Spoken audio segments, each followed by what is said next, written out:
The rain hit like gunfire the night I told Bradford R. Lucas I'd end him. Pushed his hand off my face and meant every word. The Mafia boss who'd been tracking my construction company for 8 months just smiled. That cold, fascinated smile that said I'd given him exactly what he wanted. What I didn't know? He'd engineered my father's death 3 years earlier, and now he was circling back to finish what he started. The Mafia boss didn't flinch. He smiled. Slow, dark, fascinated, like I'd just given him exactly what he'd been waiting for. Thank you for sticking around with me, my wonderful story family. If you're already hooked in for today's story and ready to enjoy it, click subscribe and let me know in the comments where you're watching from, because tomorrow I will be giving you another story just as interesting as this one, and you don't want to miss it. Now let us begin.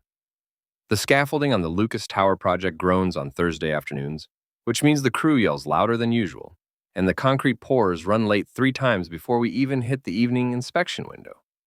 I'm working Site 7, the half-finished high-rise that overlooks the financial district where men like Bradford R. Lucas play with money I'll never see. My work jacket is stiff with yesterday's dust. The collar scratches my neck raw. By 6 o'clock p.m., I've been on my feet for 14 hours, and my day doesn't end until I sign off on the final safety checks, which means another 2 hours minimum, maybe 3 if Marco's crew hit delays again. The money is worth the exhaustion. My father's company, Dutton Construction, runs on razor-thin margins now. His death left debts that don't care about grief, and the bank called Tuesday. The equipment lease is 3 weeks past due. I've been covering payroll for my personal account for 2 months, which means I eat ramen and ignore the check engine light and tell myself this is temporary. What isn't temporary is the man in the black helicopter. Bradford R. Lucas visits his projects every Wednesday and Thursday without fail. I know this because Dutton Construction subcontracts on his developments, and everyone on every site knows who he is. Not from introductions, he doesn't do those, but the way our foreman straightens when the chopper lands, the way the site goes quieter, the way expensive cars arrive beforehand, carrying men in tailored suits who watch from the perimeter, all of it broadcasts something beyond normal project oversight. He's tall, mid-30s maybe, with the kind of face that looks engineered for boardroom intimidation. Sharp jaw, sharper eyes, dark hair swept back like he pays someone to make it look effortless. There's a coldness in how he moves, efficient, clinical. Like every step has been calculated for maximum impact with minimum waste. He dresses like power tastes good. Sky blue suits that probably cost more than my truck. Watches that catch light like warnings. A gold chain visible at his collar, thick enough to be a statement. Rings on both hands, initials carved into metal that looks heavy. Tonight he arrives without his usual convoy. That's the first wrong note. No assistants, no lawyers in matching gray suits flanking him. Just Bradford R. Lucas walking across the muddy site at 7:45 p.m. with shoulders carrying weight that wasn't there last Thursday. His assistant, Victor, I think usually shadows him with a tablet and phone. I heard from Tony, one of the steel workers, that Victor's in the hospital. Something about a construction accident at another site. Tony said it with the tone of someone discussing equipment failure, not human injury. In Lucas's world, maybe they're measured the same way. Marcus, our site supervisor, who usually handles all Lucas interactions, suddenly remembers he needs to check the electrical panel in the basement. Dennis, who's been here longer than anyone, becomes very focused on inventory sheets across the yard. That leaves me. I'm newer to Running Point on these sites, less established in the hierarchy of who interfaces with which investors. I'm also apparently expendable enough that no one objects when the site manager catches my eye and jerks his chin toward where Lucas stands examining the foundation work. So I move.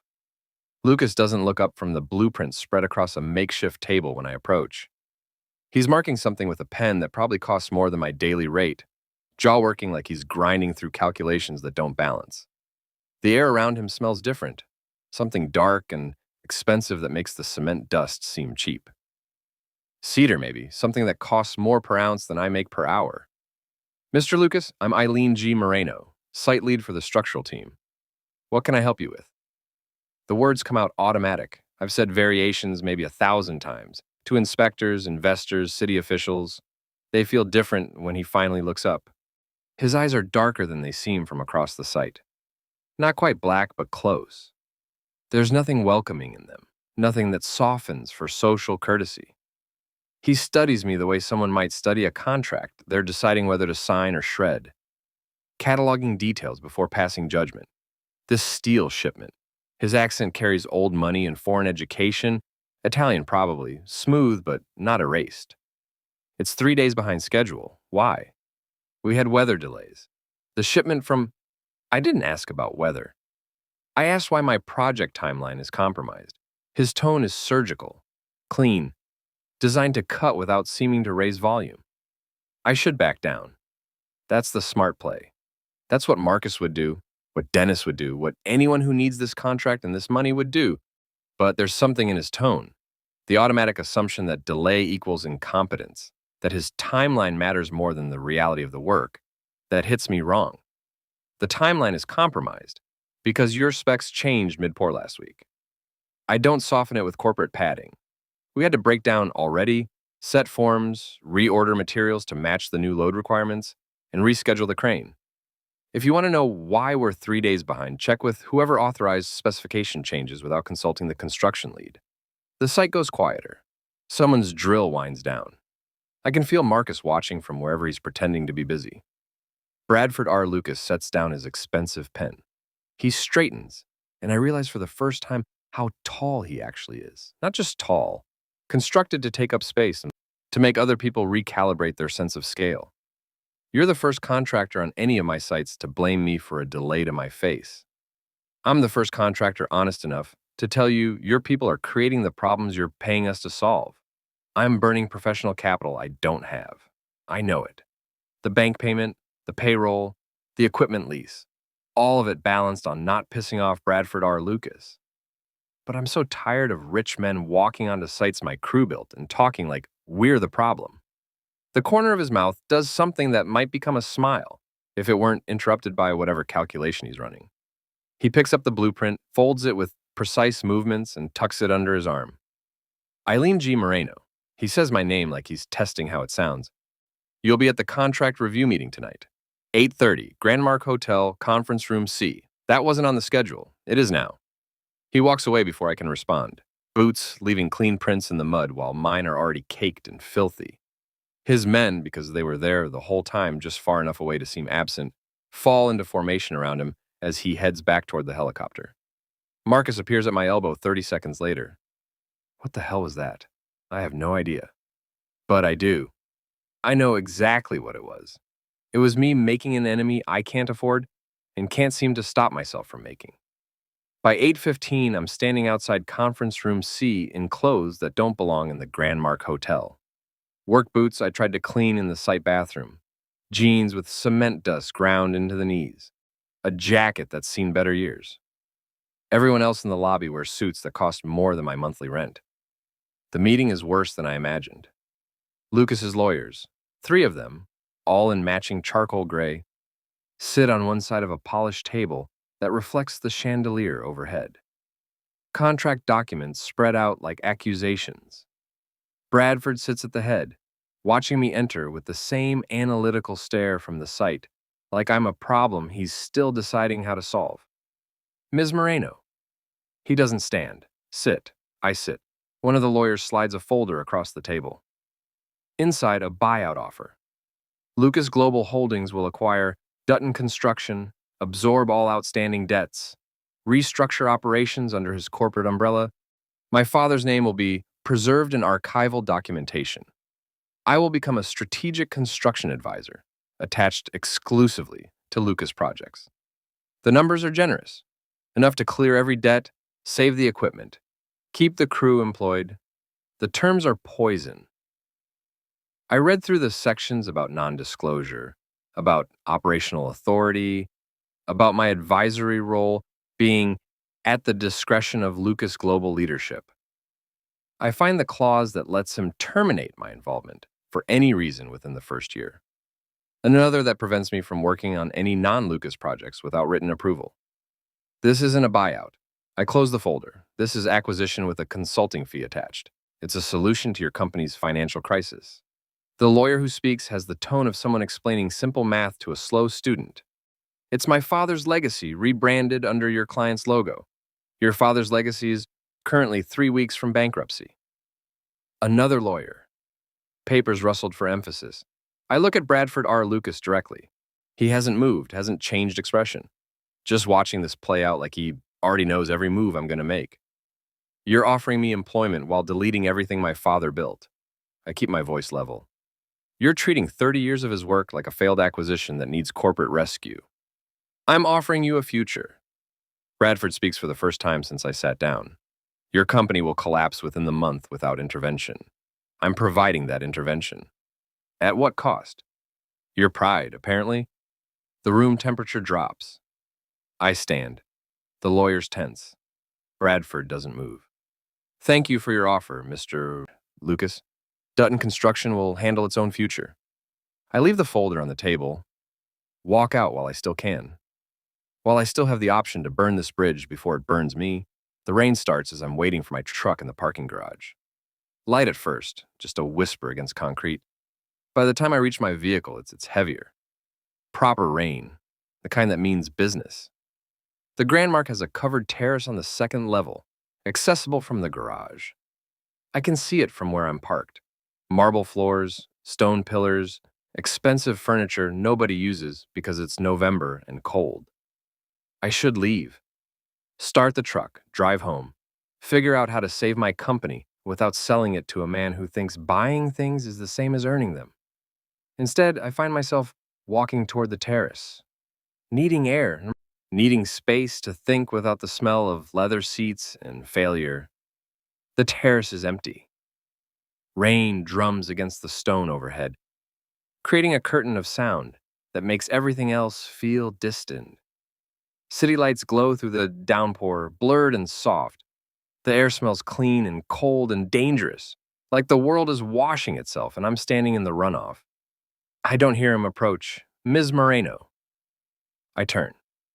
Bradford R. Lucas stands 5 feet away, suit jacket dark with rain, tie loosened, hair slicked back from walking through weather he probably never walks through. No security, no lawyers, just him and whatever brought him out here after I left. You followed me. The terrace is shared hotel space. He moves closer, not aggressive but deliberate. I came out for the same reason you did. That meeting was professionally stifling. You mean I didn't respond the way you expected? I mean you responded exactly the way I expected. He stops at arm's length, studying my face with that same analytical intensity. That's why I made the offer. I don't understand. You will. Before I can respond, before I can process what that means, his hand comes up. Cool fingers brush rain from my cheek, tucking wet hair behind my ear with a gentleness that doesn't match anything about him. The presumption of it, the casual invasion of my space, the assumption that he can touch me because he wants to, because he offered me money, because men like him think proximity equals permission, ignites something that's been building since he walked onto my site. I shove his hand away, hard. My palm connects with his chest, pushing him back. Touch me again and I'll end you. The words come out sharp and clear, not a threat, a promise. I will take every piece of evidence I can find about every shady deal you've ever made, and I will hand it to every regulatory agency that will listen.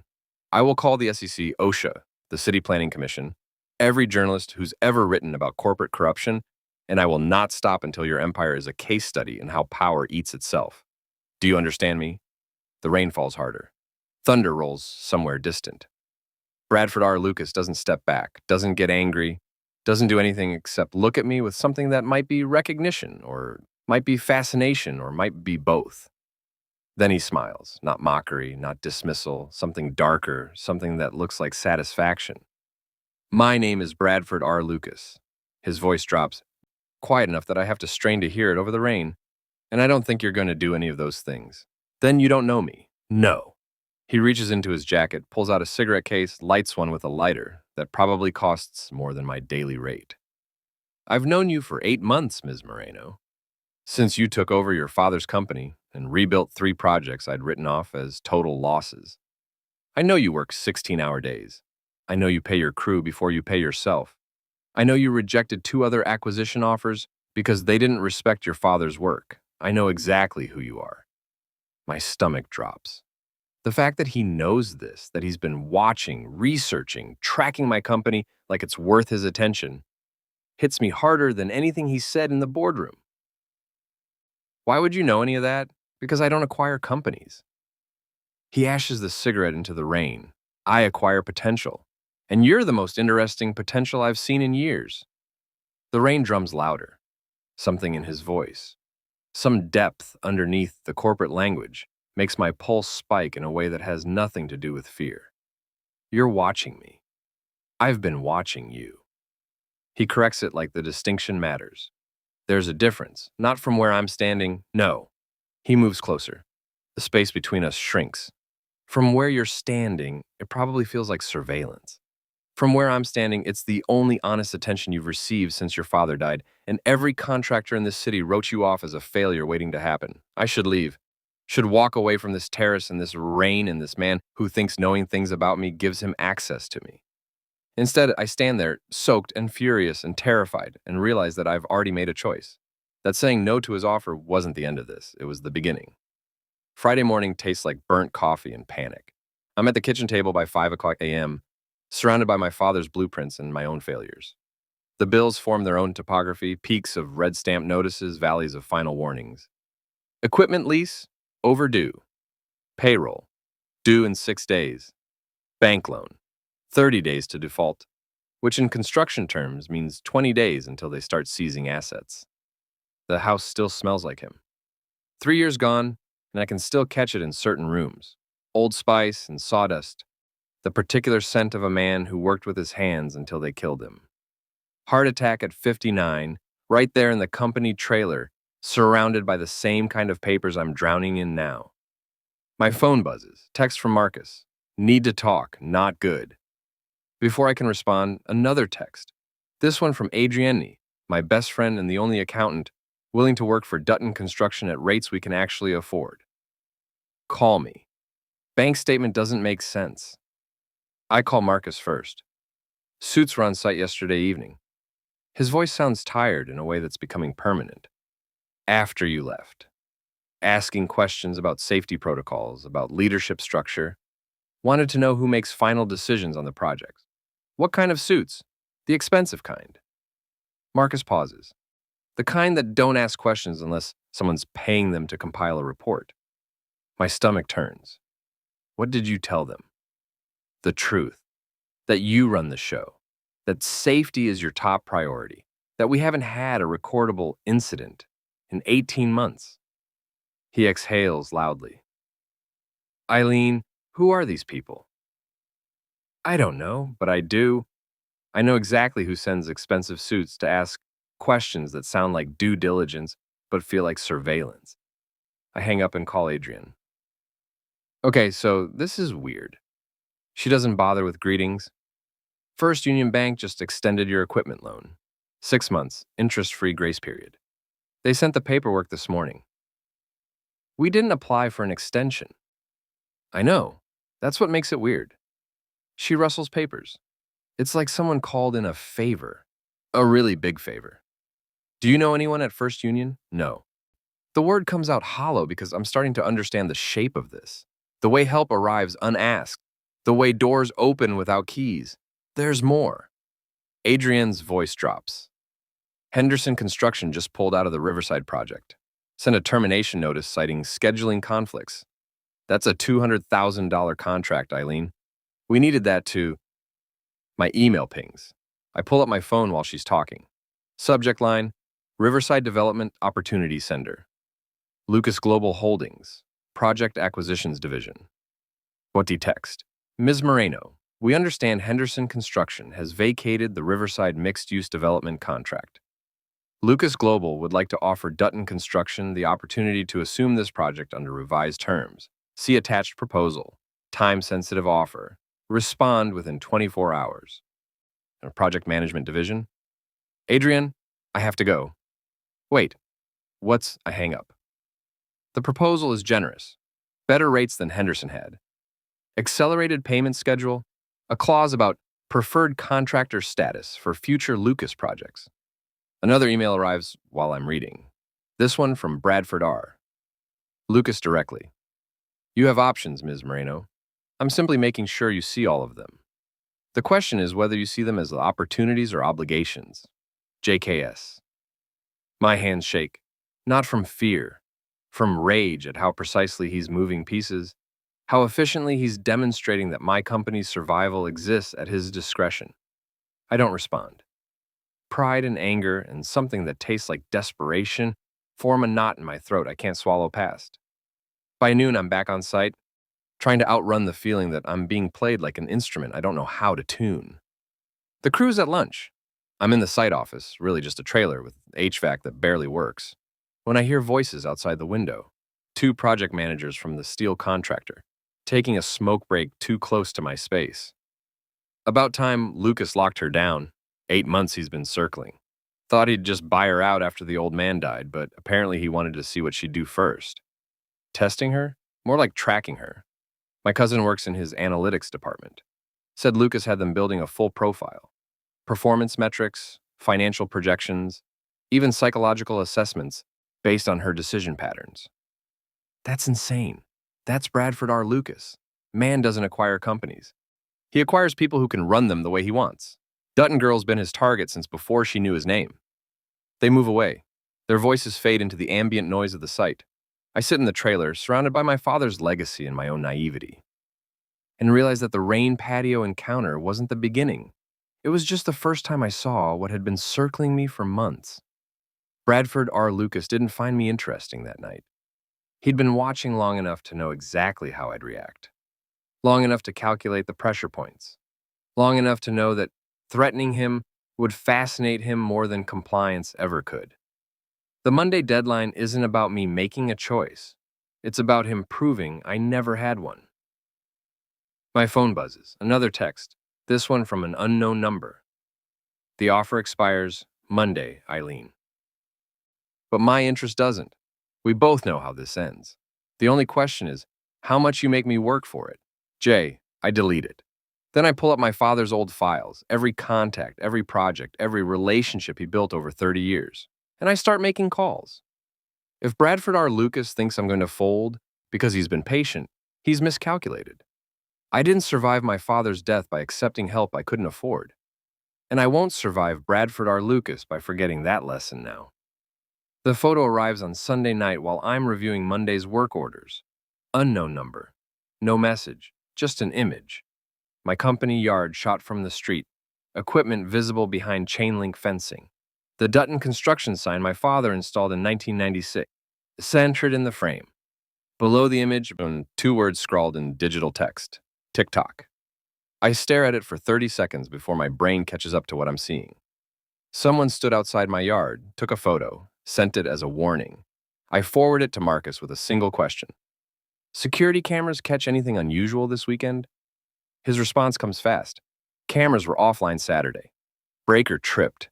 Didn't realize until this morning. Breakers don't just trip. Monday morning, the near accident happens before I've finished my second coffee. I'm walking the perimeter of the Riverside site. The contract Lucas's people offered, the one I accepted because refusing felt like cutting my own throat. When I hear the shout, "Brake failure!" The excavator lurches forward, bucket swinging wild, heading straight toward where 3 crew members are laying rebar. They scatter. The machine stops 6 feet from where Danny Rodriguez was standing, engine dying with a mechanical scream that sounds like something broke inside. My heart doesn't restart until everyone's accounted for. No injuries, no contact, just adrenaline and the sick knowledge that we were seconds from a tragedy. Marcus is under the machine within minutes, flashlight in hand. When he emerges, his face tells me everything before his words do. Hydraulic line, cut clean, not worn through. Someone knew exactly where to hit it. The site goes quiet. 40 workers watching me process this, waiting to see if their boss understands what they already know. This wasn't an accident. I'm pulling out my phone to call the police when Bradford R. Lucas arrives. No helicopter this time, just a black sedan that costs more than my annual revenue, pulling up to the site entrance like he was already in the neighborhood. He steps out in another perfectly tailored suit, charcoal today, with a black shirt that makes him look like a well-dressed threat, and surveys the scene with the calm of someone who's seen worse. Ms. Moreno. He walks past the safety barriers like they don't apply to him. Problem. Someone cut our hydraulic lines. Equipment failure. Nearly killed 3 people. He moves to the excavator, doesn't wait for permission, just drops into a crouch and examines what Marcus found. When he stands, he's not looking at the machine. He's looking at me. You have enemies. I have competitors. No, his voice drops. You have enemies. Competitors want your contracts. Enemies want you gone. He pulls a business card from his jacket, extends it between 2 fingers. This is my head of security. Viktor Kozlov, former FSB. He specializes in making problems disappear. Call him. I don't take the card. I'm calling the police. The police will file a report and do nothing. He steps closer, places the card on the excavator hood between us. Victor will find who did this and ensure it doesn't happen again. I don't need your security. You need someone's. He leaves before I can argue further. The card sits on the hood like a dare. I call the police anyway. They come. They take statements. They photograph the hydraulic line and promise to look into it. By the time they leave, I know they won't find anything. By the time someone keys a message into my truck door that night, last warning, I'm already dialing the number on the card. Viktor Kozlov doesn't ask questions. He takes one look at my truck, at the photo on my phone, at the police report I forward him, and within 6 hours my company yard has security cameras I didn't authorize. When I call to complain, he answers in an accent that turns English into something blunt and efficient. Mr. Lucas insisted, no charge. Consider it investment in asset protection. I'm not his asset. Tell him that yourself. I just install cameras. The cameras go live Tuesday morning. By Tuesday evening, there's a private driver waiting outside the site when my truck won't start. Battery cables corroded through, maybe naturally, maybe not. The driver, a quiet man named Thomas, who wears a suit that doesn't fit his frame, insists Mr. Lucas sent him. Just for tonight, he says. Until your vehicle is operational. I want to refuse, want to call a rideshare and maintain some illusion of independence. But it's 11 o'clock p.m. I'm exhausted and Thomas is already holding the car door open with the patience of someone paid to wait. I get in. By Wednesday, I've stopped being surprised when Lucas's people appear. New deadbolt on the site office and upgraded lighting in the yard. A consultant who reviews our safety protocols and finds 3 violations I didn't know existed, then fixes them before I can object. Thursday night, Bradford shows up at the site personally. I'm in the office trailer, reviewing tomorrow's pour schedule, when he walks in without knocking. He's still in a suit, but the tie is gone, collar open, like he's been working his own long hours. You called Victor. I had no choice. You always have choices, Eileen. He leans against the doorframe, too comfortable in my space. You just didn't like the alternatives, and your definition of help looks a lot like control. My definition of help is efficient problem solving. He moves into the office, picks up a coffee mug my father used, examines it like it's evidence. Your definition seems to be suffering alone until the problem kills you. I'm not alone. I have a crew, a company. You have employees you can't protect and assets you can't secure. He sets down the mug. I'm offering infrastructure, safety, the resources to do your job without wondering if your equipment has been sabotaged or your workers threatened. At what cost? Your pride, mostly. The words echo from our first meeting. I hate how well he's memorized my weak points. This isn't help, Bradford. This is you proving you can reach into my life whenever you want. Yes, he doesn't deny it. That's exactly what this is, and you're safer because of it, which you resent more than the invasion itself. He's right. That's what makes it worse. I stand there in my father's office, surrounded by cameras I didn't install and security I didn't hire, and feel the shape of the trap closing. I'm safer. I'm also less free. And Bradford R. Lucas knows I can't decide which one I hate more. I storm into Lucas Global Headquarters at 2:05 p.m. on Friday, still covered in concrete dust and rage. The lobby is all glass and marble, the kind of space designed to make people feel small. 40-foot ceilings. A receptionist behind a desk that looks carved from a single piece of stone. Security guards in suits that cost more than my truck payment. I'm wearing a yellow work shirt with Dutton Construction embroidered on the pocket, steel-toe boots that track mud across their pristine floors, and a hard hat I forgot to take off. I don't belong here, that's the point. I need to see Bradford R. Lucas. The receptionist looks at me like I've asked to see God. Do you have an appointment? Tell him Eileen G. Moreno is here about the unauthorized changes to the Riverside project specifications. She makes a call, murmurs something I can't hear. When she hangs up, her expression has shifted from dismissive to uncertain. 40th floor, executive suites. Someone will meet you at the elevator. The elevator is glass, too. I watch the city drop away beneath me, watch the construction sites I know become toys, and try to remember why I thought confronting a mafia boss in his own building was a good strategy. The doors open to a hallway that smells like money and power. A woman in a black pantsuit meets me, says nothing, just gestures for me to follow. She leads me past offices with walls made entirely of windows, past conference rooms where people in expensive clothes discuss things that probably cost more than my company's annual revenue. She stops at a door at the end of the hall, knocks once, opens it without waiting for a response. Ms. Moreno, Mr. Lucas.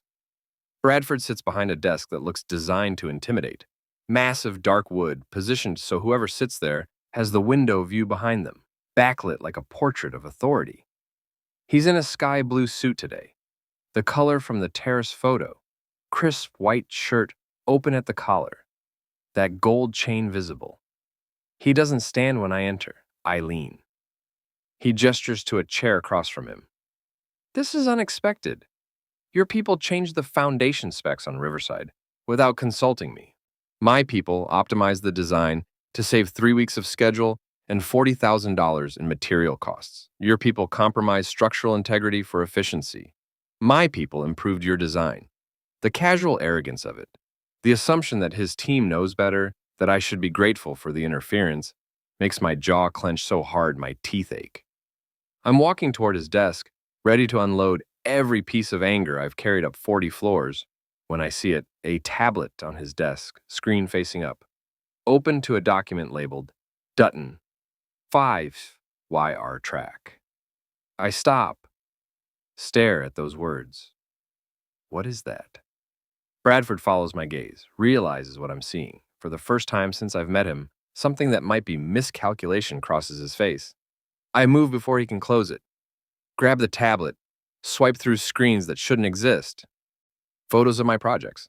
The municipal renovation I finished under budget. The warehouse conversion that every other contractor said was impossible. Financial analyses showing my company's debt-to-revenue ratios over time. Articles about my father's death. His obituary scanned and annotated with notes in Bradford's handwriting. An internal memo from 8 months ago. Target acquisition. Dutton Construction. Primary asset, Eileen G. Moreno.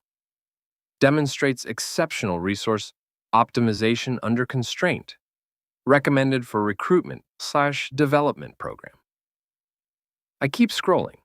Find records of small partnerships, investments, and contractors I've worked with.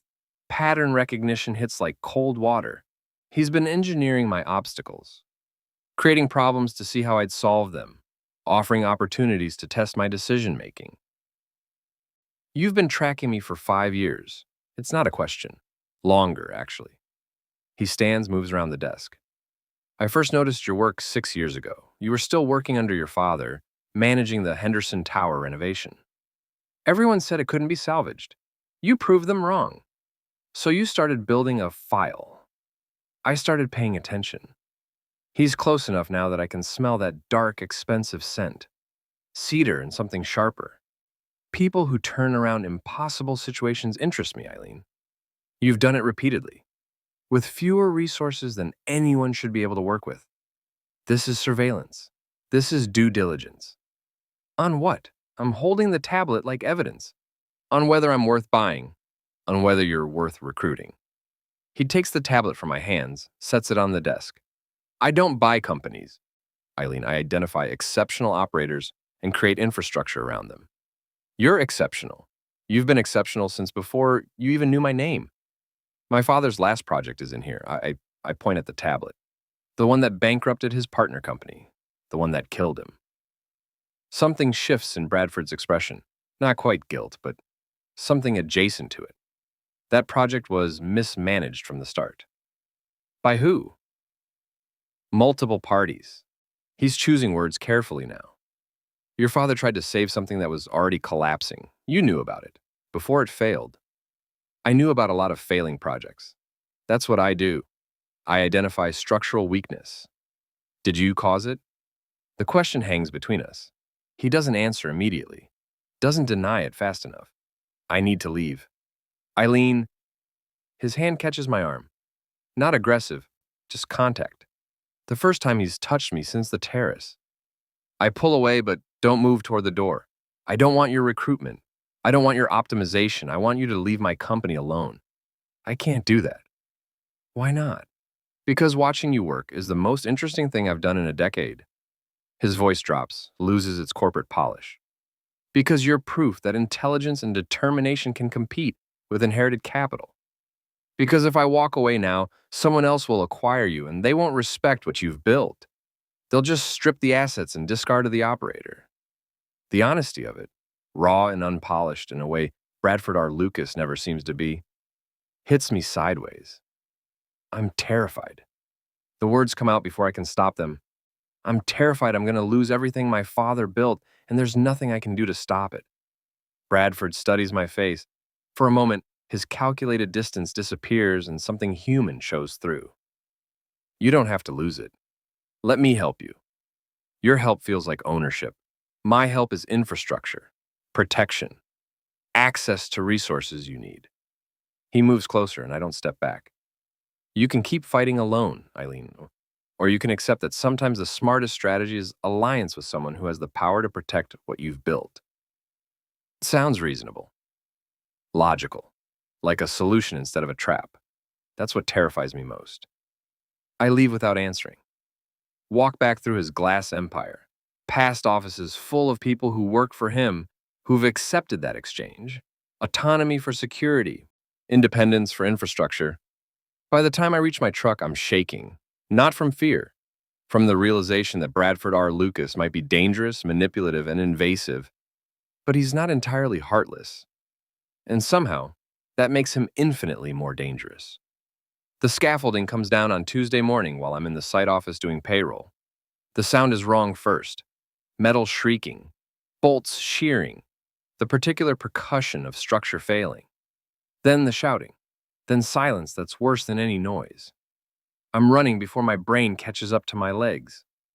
The west face of the Riverside building, scaffolding twisted like origami, hanging from the third floor by cables that should have snapped but somehow held.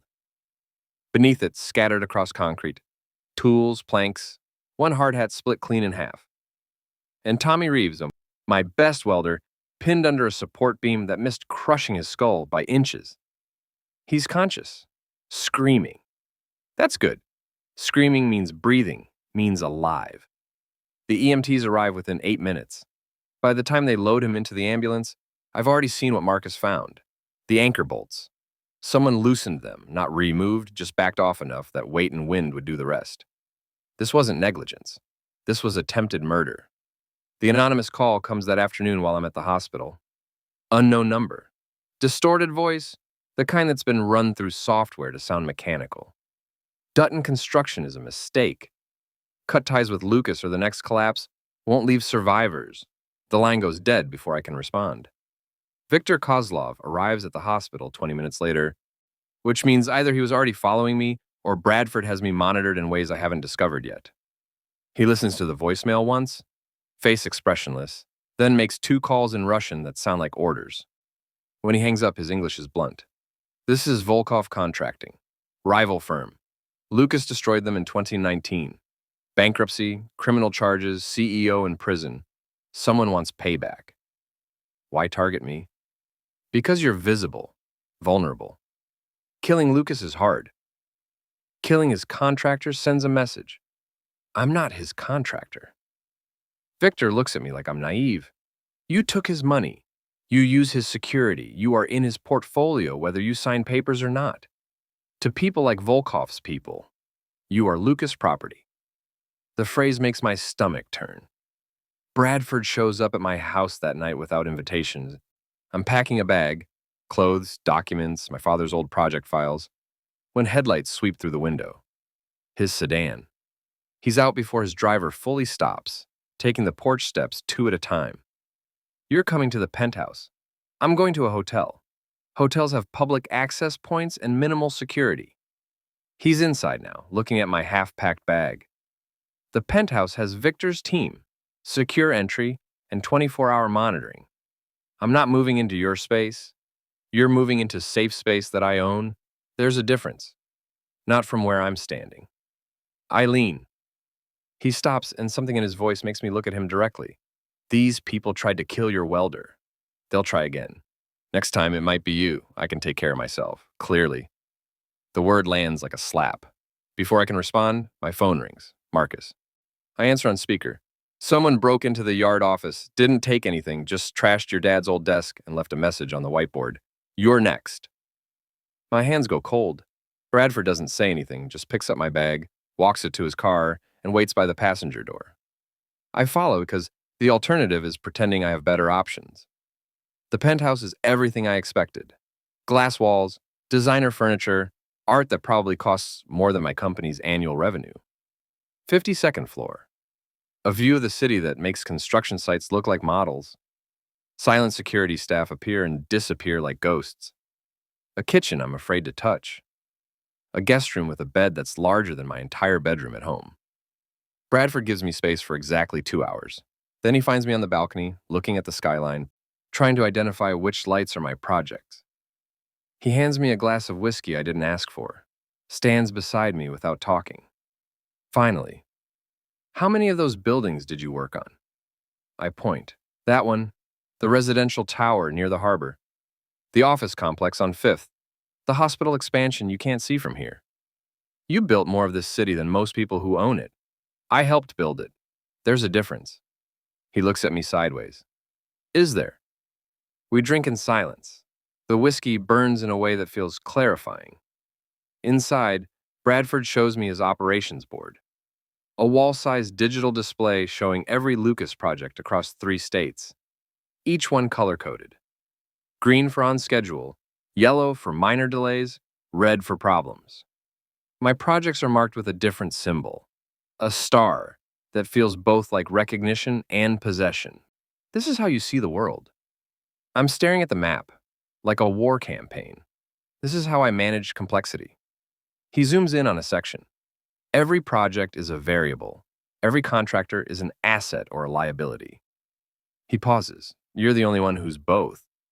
I scan the board, looking at completed projects, failed acquisitions, partnerships dissolved. Then I see it. A flagged project in the archived section. Date, 3 years ago. Title, Northside Commercial Development. Bankruptcy, investigation, partner firms listed. One of them, Dutton Construction. That's my father's last project. Bradford's silence is confirmation. The one that killed him. I turn to face him. The one you said was mismanaged by multiple parties. It was. Were you one of them? His jaw works like he's grinding through a calculation. The project was over-leveraged from the start. I identified structural weakness in the financing. I made strategic decisions to protect Lucas Global's investment by destroying the other partners, by cutting losses before they became catastrophic. My father wasn't a loss. He was a person. I know. The admission is quiet, almost tender. It doesn't change what he did. I walk back to the guest room, whiskey glass still in my hand, and realize that Bradford R. Lucas isn't just the man offering me protection. He might be the reason I needed it in the first place. Behind me, the operations board glows like a map of everything he's built and everything he's destroyed. And I'm somewhere on it, marked with a star I never asked for. Bradford leaves for Chicago on Thursday morning. Business he won't specify. A trip he says will take 3 days. Victor stays behind with instructions I overhear through the penthouse's 2 thin walls. Keep her safe. Keep her here. I wait 6 hours after Bradford's departure before I start digging. His home office is locked, but the lock is residential grade, and I've spent 20 years on construction sites learning how things come apart. A credit card and 90 seconds gets me inside. The office smells like him. Cedar and expensive leather. Files organized with the precision of someone who believes information is ammunition. I find the Northside project folder within 10 minutes, Buried in archived contracts, but not buried well enough. Inside in emails, financial projections, board meeting minutes from 3 years ago. I photograph everything with my phone. Hands shaking so badly, some shots come out blurred. One email makes me stop breathing. From J.K. Lucas to Legal Department, date March 15th, 3 years ago. Subject, Northside Development, exit strategy. The partnership structure is unsustainable. Dutton's partner firm, Henderson and Locke, is overextended. Recommend we restructure payment terms to accelerate their insolvency. Once H&L collapses, we can acquire their contracts at distressed rates. Dutton Construction will likely attempt to absorb H&L's debts. Let them. When they fail, we consolidate the entire project under Lucas control. Timeline, 4 to 6 months. I read it 3 times. He didn't just identify weakness, he engineered collapse. Manipulated terms specifically to destroy Henderson and Locke, knowing my father would try to save them, knowing it would kill him. I meet Robert Chen in a coffee shop downtown on Friday. He was Henderson and Locke's senior accountant before the bankruptcy, retired now, living on a pension that barely covers rent. Adrian found him through her network, said he was willing to talk if someone finally asked the right questions. He's 70, thin in the way that suggests meals have become optional. Orders black coffee and doesn't touch it. I show him the email on my phone. He reads it slowly. When he looks up, his eyes are wet. Your father came to me after Henderson and Locke went under. Wanted to understand how we'd miscalculated so badly. He pulls out reading glasses with shaking hands. I told him we didn't miscalculate. We were outmaneuvered. Lucas changed payment structures mid-project, invoked clauses we didn't know existed, starved us of cash flow until we couldn't make payroll. My father took on their debts. 'Cause that's who he was. Chen's voice cracks. Thought if he could just keep people employed for 6 more months, we'd turn it around. But Lucas kept moving pieces. Every time your father secured new financing, another contract mysteriously fell through. Every time he found a solution, another problem appeared. The stress killed him. The realization that he couldn't save everyone killed him. Chen finally sips his coffee. He died knowing he'd failed. Never knew he was fighting someone who'd rigged the game from the start. I thank him, leave before the rage building in my chest finds a target in a public place. That night, I sit in the penthouse guest room with my father's old blueprints spread across the bed, his handwriting in the margins, notes about load calculations, reminders to double-check welds, small drawings of solutions to problems nobody else saw coming. I overlay them with Bradford's emails, his numbers, his timeline.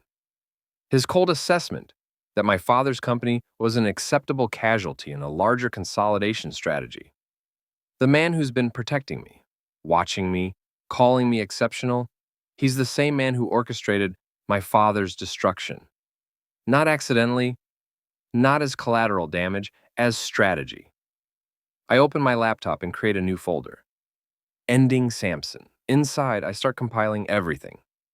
The emails from his office, Robert Chen's testimony, financial records showing the pattern, how Lucas identifies vulnerable partners, manipulates terms, then acquires the wreckage at discount rates, names of other companies destroyed the same way.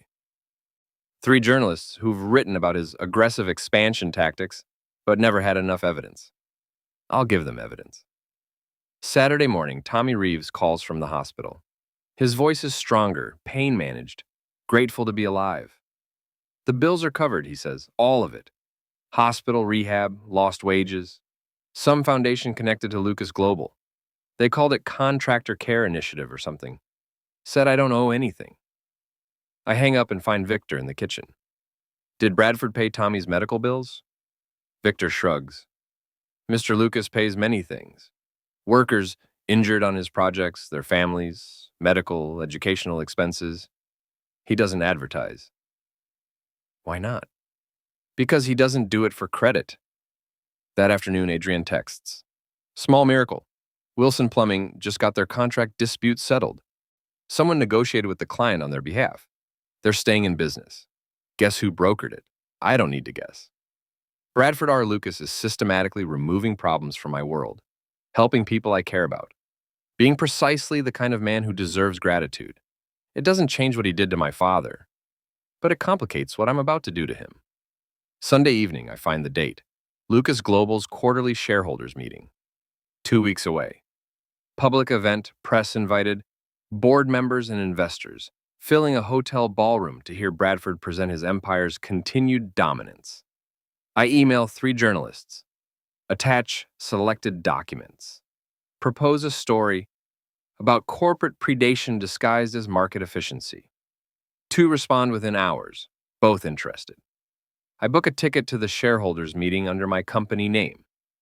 Dutton Construction has enough investment from Lucas Projects to qualify for attendance. There's no going back from this.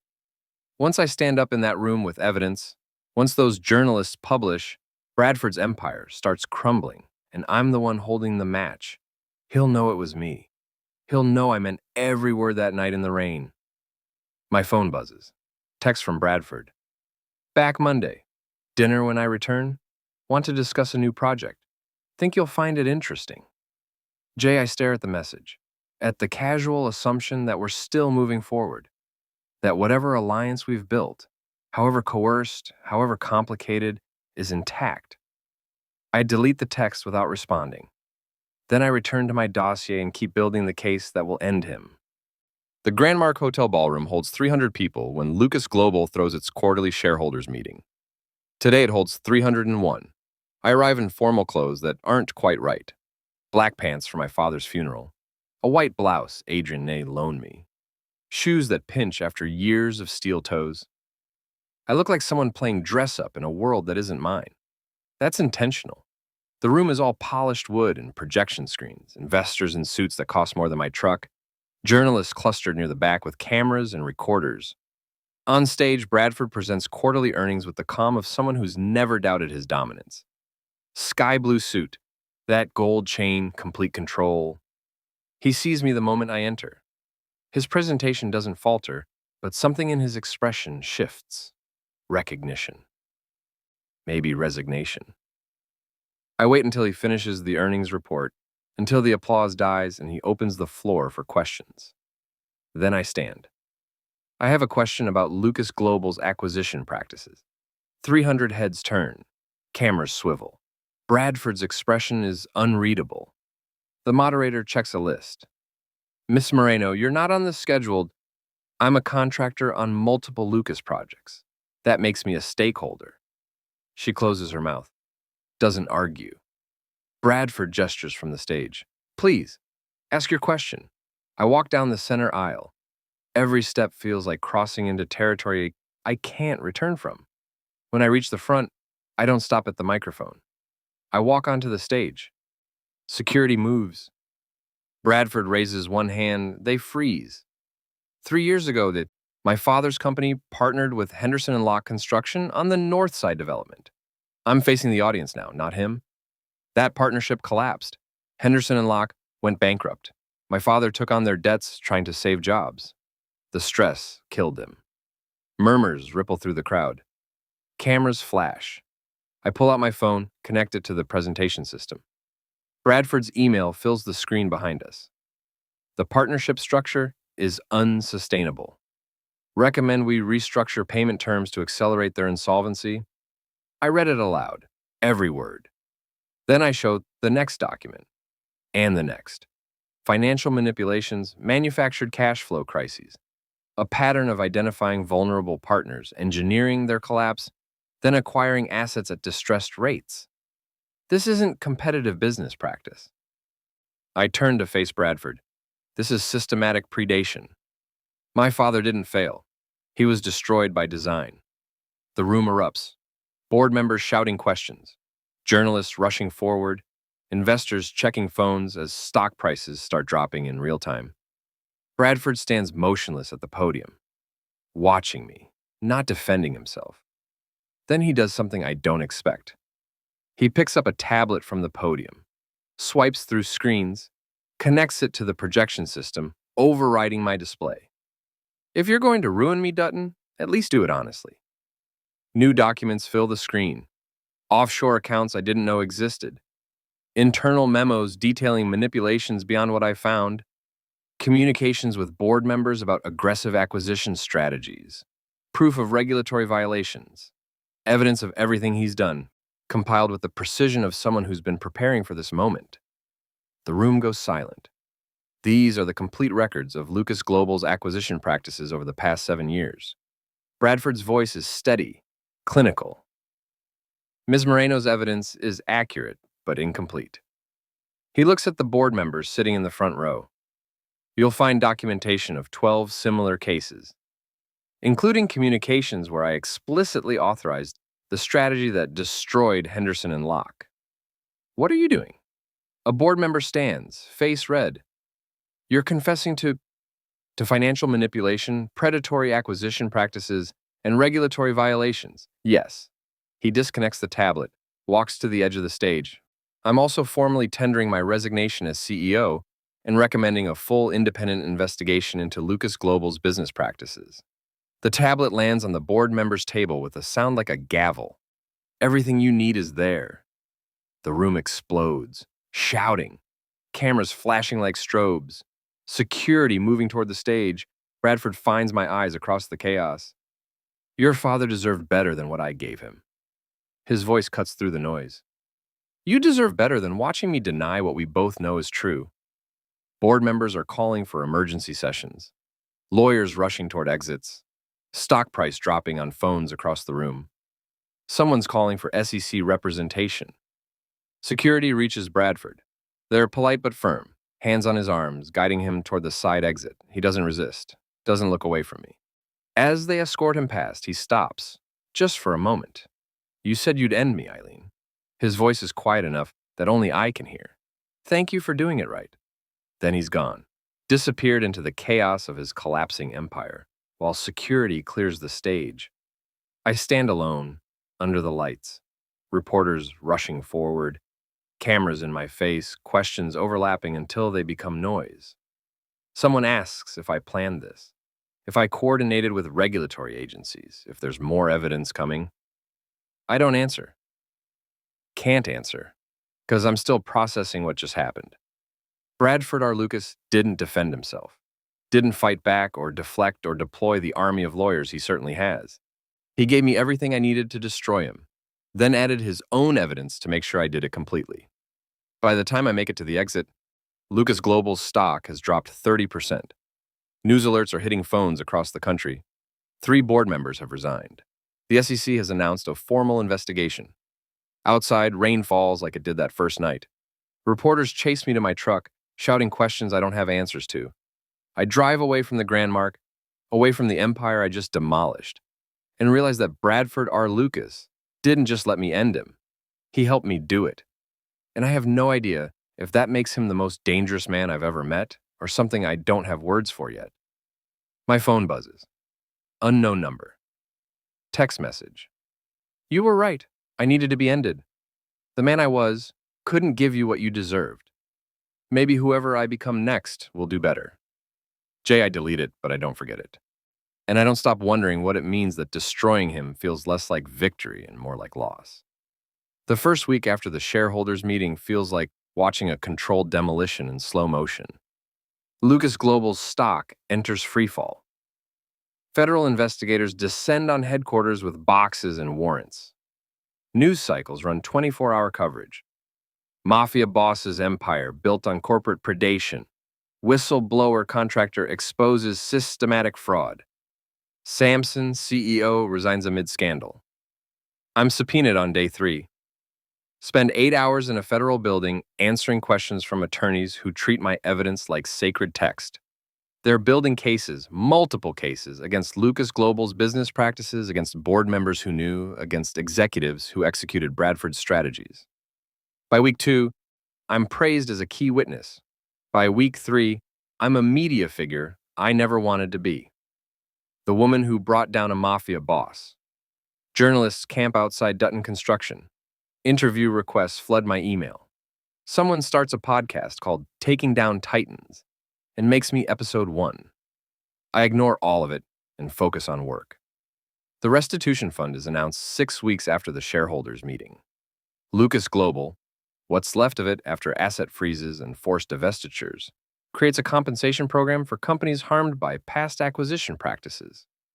An independent committee reviews cases, determines damages, Issues payments. Dutton Construction receives $1.2 million, enough to clear every debt, upgrade equipment, cover 6 months of payroll without panic.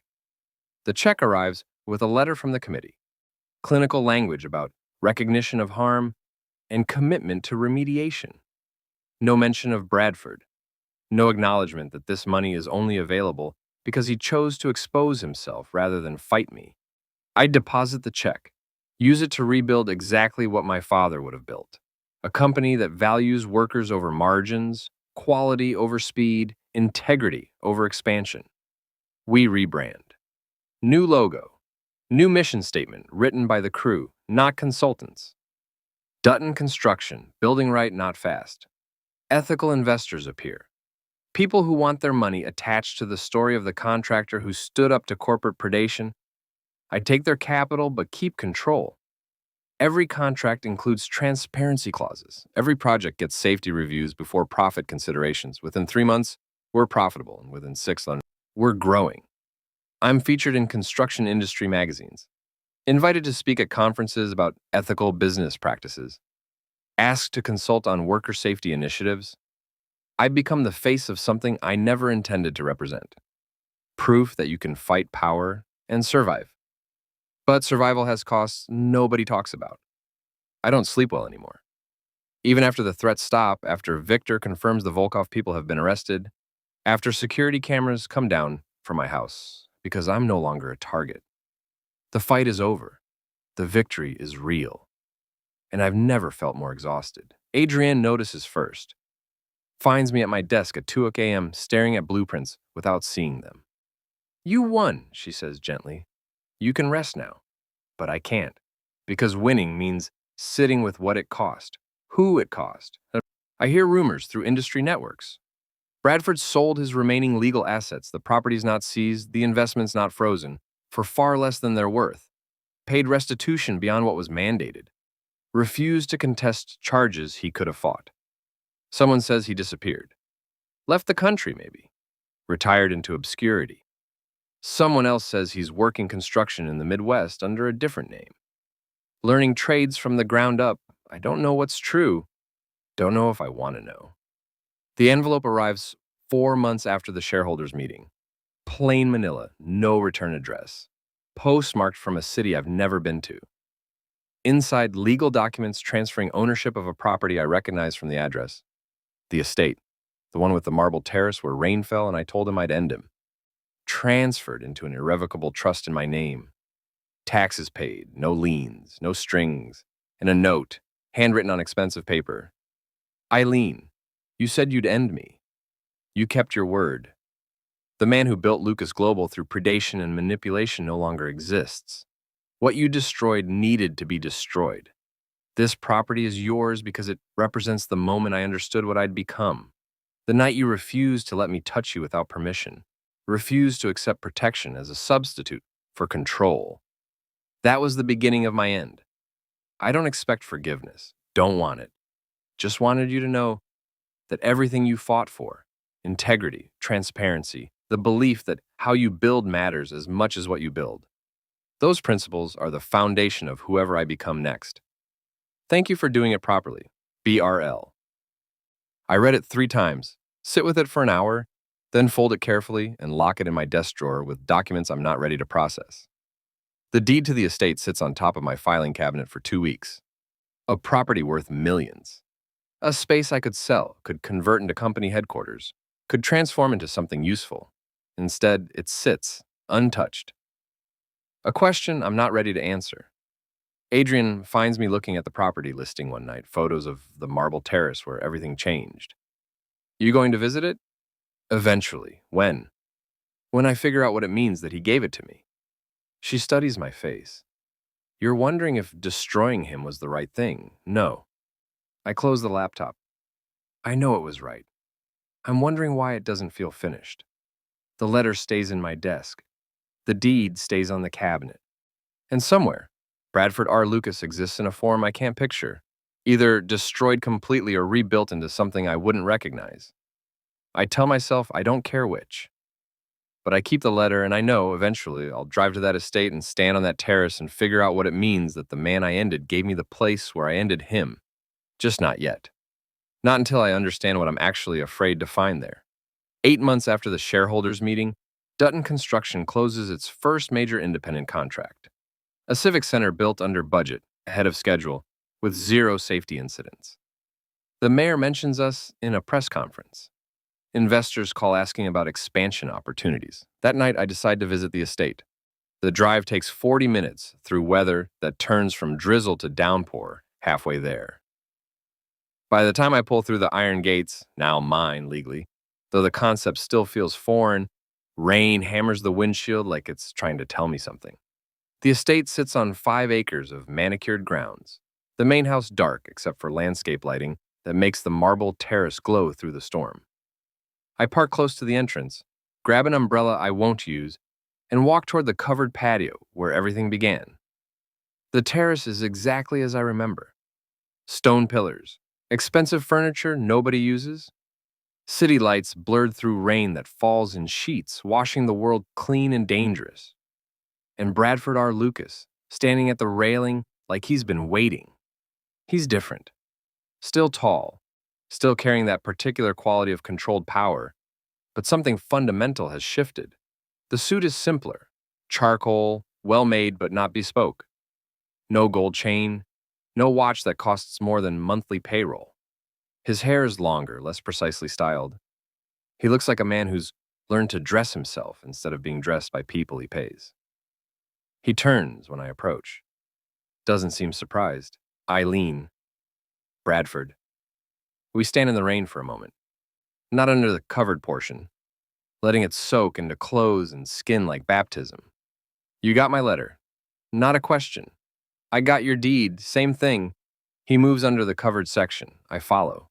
We're 10 feet apart, the exact distance we stood that first night when proximity felt like violence. Your company is doing well. He gestures vaguely toward the city. I've been following the news. I'm sure you have. The Civic Center project. Ahead of schedule, under budget, perfect safety record. That's exceptional work. It's honest work. He nods, accepts the distinction. How does it feel? Building without looking over your shoulder? Lonely sometimes. I lean against one of the pillars. Turns out fighting a war gives your life structure. When it's over, you have to figure out what you're building toward instead of against. And have you? Figured it out? I'm working on it. Rain drums louder. Thunder rolls somewhere distant. The same atmospheric pressure that existed 8 months ago when everything changed. Bradford moves closer. Not invading space, just closing distance. She's in control now. Steady, deliberate. Can I ask you something? You're going to anyway. He almost smiles, that night on the terrace, when you told me you'd end me. Did you mean it? I hold his gaze. Study the man who's been destroyed and rebuilt, who gave me the weapons to ruin him, who disappeared into whatever this new version is. Yes. I meant every word. And did you end me? I think about the question, about the empire dismantled, the power stripped away. The man who believed acquisition was the only form of relationship, now standing in front of me asking permission to exist in my space. Yes. I step closer. I ended you. Not your life, the version of you that thought dominance was the same as mattering. The man who manipulated my father's company into collapse. The Mafia boss who believed watching people was the same as knowing them. He absorbs this, doesn't defend himself. And now you're whoever you decide to build from what's left. I move to the railing. Look at the city we both shaped in different ways. But you don't get to rebuild on top of other people. Not anymore. I know. The admission is quiet. Honest in a way Bradford R. Lucas never used to be. We stand in silence. The rain falls. The city glows. And something unspoken hangs between us. Not romance, not forgiveness, but recognition. The fascination that started this hasn't disappeared. It's just evolved into something neither of us has language for. Why are you here, Bradford? I turn to face him. At the estate. Tonight. Because it's yours now. and I wanted to make sure you understood what I was giving you. A piece of real estate? A moment. He gestures to the terrace, the place where you refused to let power define the terms of engagement, where you told a mafia boss he didn't own access to you just because he wanted it. That moment was the beginning of my end. I thought you should have the physical space where it happened.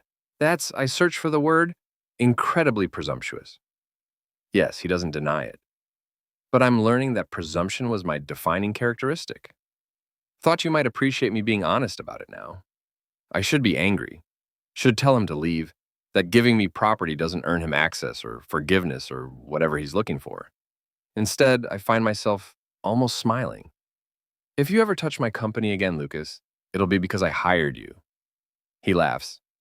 Actually laughs. Not the calculated smile from before, but something genuine and surprised and almost vulnerable. Understood. And if you're looking for work, I expect references, safety certifications, proof you can show up on time and follow instructions from people who know better than you. He's still smiling. I spent the last 6 months working commercial framing in Ohio. I can send you my foreman's contact information. You're serious. I'm rebuilding, just like you. His expression sobers. Difference is, you're building on a foundation your father gave you. Integrity, transparency, respect for the people doing the work. I'm building from nothing because everything I built before needed to be demolished. The rain falls harder. We're both soaked, standing on opposite sides of the terrace like we're measuring distance neither of us knows how to close. I turn to leave. Walk toward the door that leads back into the estate, my estate, and stop. Bradford, yes, thank you, for not making me choose between destroying you and living with what you did to my father. You gave me both. You're welcome. I walk inside, rain on my face, clothes heavy with water, heart carrying something I don't have words for yet. Behind me, Bradford R. Lucas stands in the storm. No longer the mafia boss who thought acquisition was relationship. No longer the man who engineered my father's collapse. Just a figure in the rain, being rebuilt by the woman who ended him. And somehow in the ruins of his empire, and the foundation of mine, we've built something that doesn't need definition. I ended him. He let me. And what exists between us now, respect, fascination, the complicated architecture of two people who destroyed and rebuilt each other, that's enough. For now, maybe forever, I don't know yet. But I keep his letter. I own his estate. And I know that if Bradford R. Lucas ever appears on my construction site asking for work, I'll probably hire him. Not because I forgive him, but because watching him build from nothing under someone else's terms with his hands instead of his empire, that might be the only ending that actually means something. Thank you for watching this story to the end. If you enjoyed this story, you will surely love the next one. It's as crazier and more intriguing as you can ever imagine. So do check it out. Click on the image showing on your screen right now to watch the next one.